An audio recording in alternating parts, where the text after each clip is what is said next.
What's up, everybody? Welcome back to the Live with Brandon Blakeney podcast. Of course, I'm your host, Brandon Blakeney, aka Brandon Lee TV, back at it again with another banger for my people. Got another loaded show for y'all. So kick back, relax, and come take a ride with me. You are now locked into the Live with Brandon Blakeney podcast. Here is your host, Brandon Blakeney. Now, two of the most powerful black women that I have seen in my personal lifetime got together in a podcast. And that's just I'm just how I feel about it. Anyways, former First Lady Michelle Obama had head coach of South Carolina University, Don Staley, on her podcast earlier in the summer. And Coach Don Staley really, for the first time, went deep in depth about the setup with South Carolina and her squad's NIL situation. She spoke about the challenges of keeping control as college athletics change. The House settlement, as many know, allows schools to begin paying athletes up to $20.5 million annually. That started July 1st when that new, bill was passed. It's in addition to NIL pay as well. Staley revealed that her players must sign non-disclosure agreements or NDAs regarding the money they receive. Obama said the players don't need to be in the business of knowing what each other makes. Staley said now whether they can stick with that or not, some of them get disgruntled and maybe transfer and just say what I was making, specific amount, and it can stir up the pot. But I'm very honest. Staley said in the episode back June 10th when it was recorded, I'll tell them. There's a reason why you get paid this and you get paid that. And I'll explain that to you. We know Don Staley has always been a real one when it comes to honesty and being just truthful with her players and just telling them really what's best for them, but also just keeping it real, man. And these young athletes need that. You owe that to them. Obama also went on to ask how these changes have impacted the locker room, and Staley said, knock on wood, they haven't.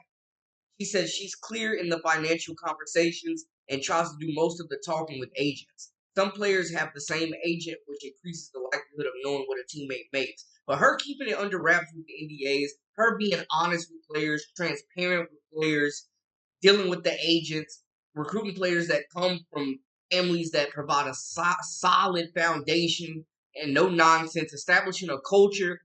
This is how she's answering how she keeps so many McDonald's All-Americans on this roster.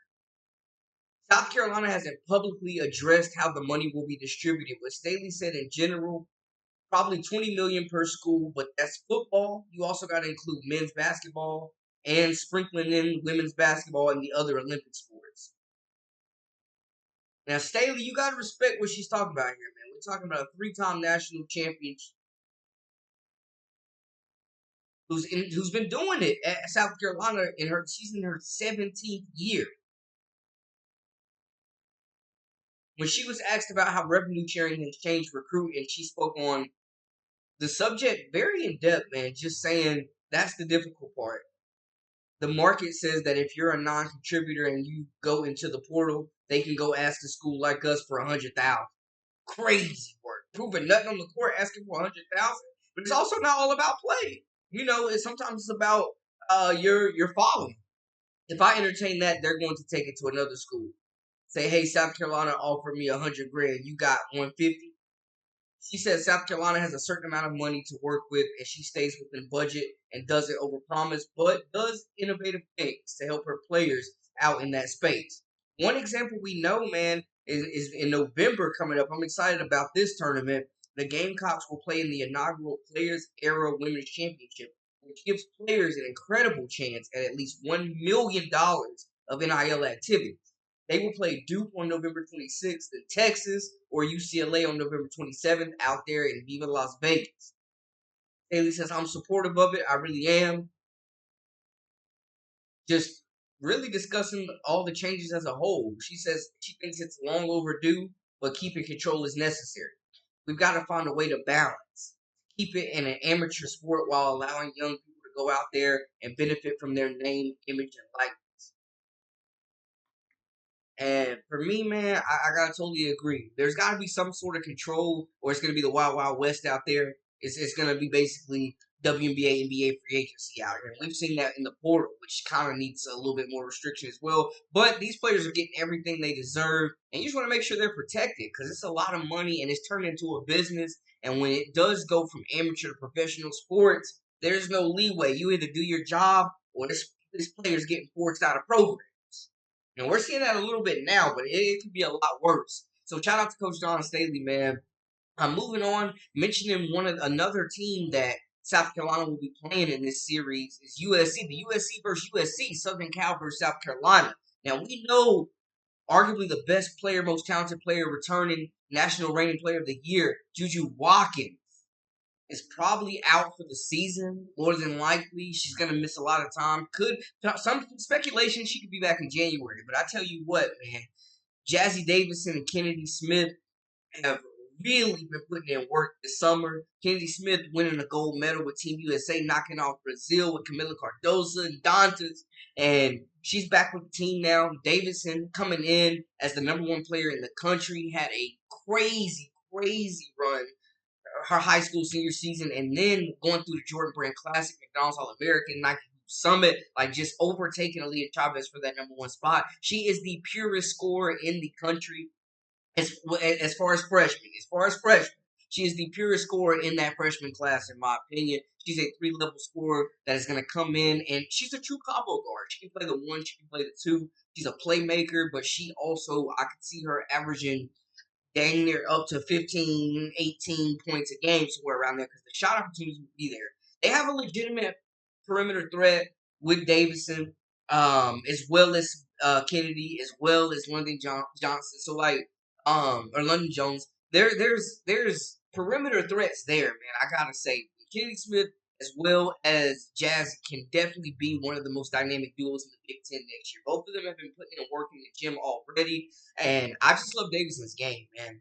Like I said, can get her shot off from anywhere, smooth bucket getter, nice change of pace, nice burst, skinny, slender frame, but can definitely take on contact, finish above the trees. She's got nice ball fakes.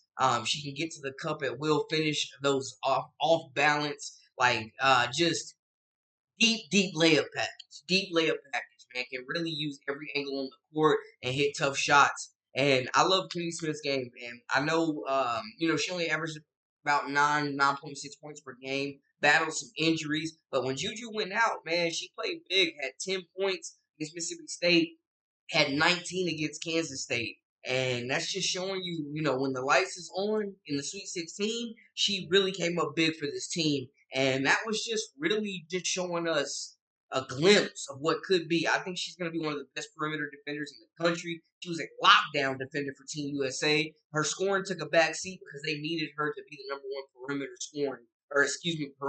defender. And she definitely had handcuffs on a lot of the tournament's top scorers. So I'm thinking, one of the best two-way players in the country next season, Kennedy Smith, is going to take that next step, and I'm extremely happy for her. USC, like I said, hit the transfer portal hard. They lost a lot of talent, man. Kaylee Heckle, also Avery Howe, Juju's out, Kiki's gone. Like, there was a lot of talent they have to replace, but at the same time, man, they've got three legitimate guards that can all create their own offense. I think Katie Smith continues to really just take that next step as a leader for this team. I think she continues to up her scoring. I mean, I honestly see both of them averaging 15 to 18 a game. I'm really expecting them to take that big of a leap because the shots will be there. Somebody's going to have to take it. That's all I'm going to say about that. Somebody's going to have to take it, man. So don't sleep completely on the Trojans.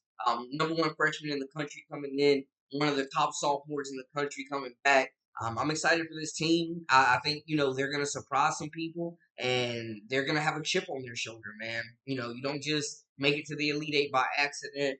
And I'm just excited to see the young freshman get a chance to really go after it early. She's determined. She's focused. She can pass. She can defend. She can bring energy. She can dang short score the basketball. Pure, beautiful jump shot. And then you got Smith as well. You got London coming in over from UCLA. One of the better three-point shooters in the country. So don't sleep on USC. And then also a little recruitment news, man. Jacy Abii number 16 overall prospect in the 2026 class.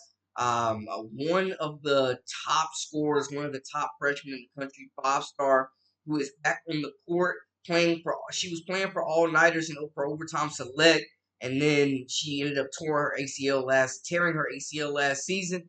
She is back on the court, back healthy, and is looking stronger than ever. She said, "I played okay personally.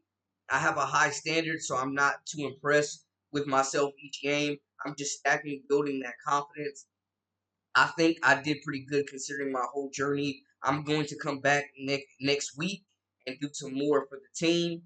And when you're a young player overcoming your first major injury like that, you definitely just want to see them come back strong and build that confidence and trust their body again. We definitely are talking about one of the top scorers, one of the smoothest, most fluid players in the country.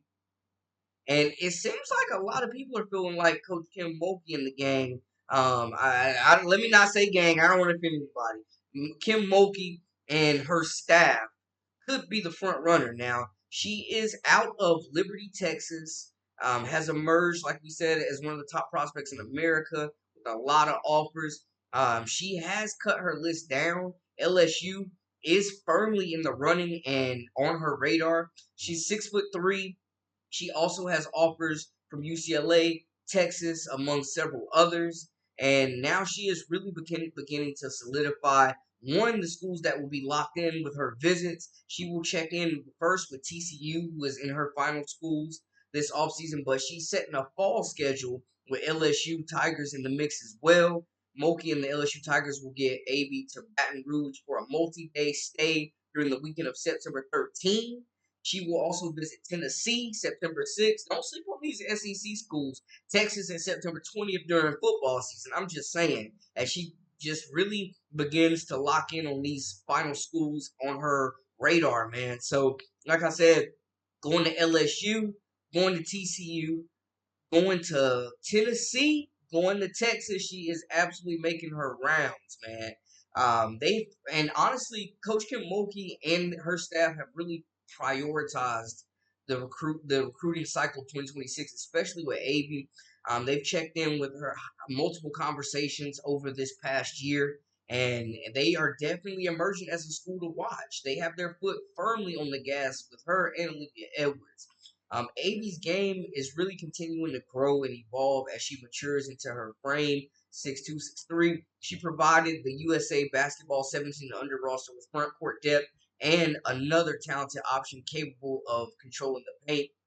Abii, she's got a unique blend of size and mobility, and it should translate well to the international game as well as LSU, man. Because we know they like to play fast. They like bigs that are mobile, that can catch and finish, run the floor well, and she is able to make a impact on either side of the basketball, defensively especially.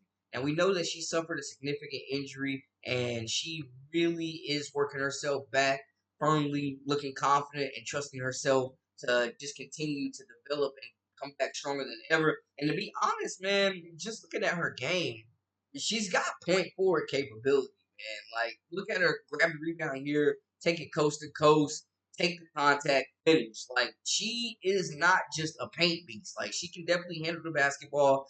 She can get to her spots, take her defender off the dribble, doing it at great size, can shoot the three as well. Very, very aggressive on the boards. And I love how she just grabs the ball and she's ready to go. Showing the playmaking ability there, the vision. Like I said, she catches that ball off the break and she catches it off the glass and she's taking off. And you see the court vision right there, man. Like point forward capability. Just love her feel for the game. Back to the basket game right there. Long, athletic. Like I said, can handle the basketball at open court. Unselfish, great court vision, and really gets downhill. And she is an issue. Also, we mentioned the defense right there with the stop. But when she gets down here, when she gets a full head of steam, I'm telling you, man, she is hard to keep out of the paint. She's hard to stay in front of, and she moves extremely well for her size. Pick your pocket right there.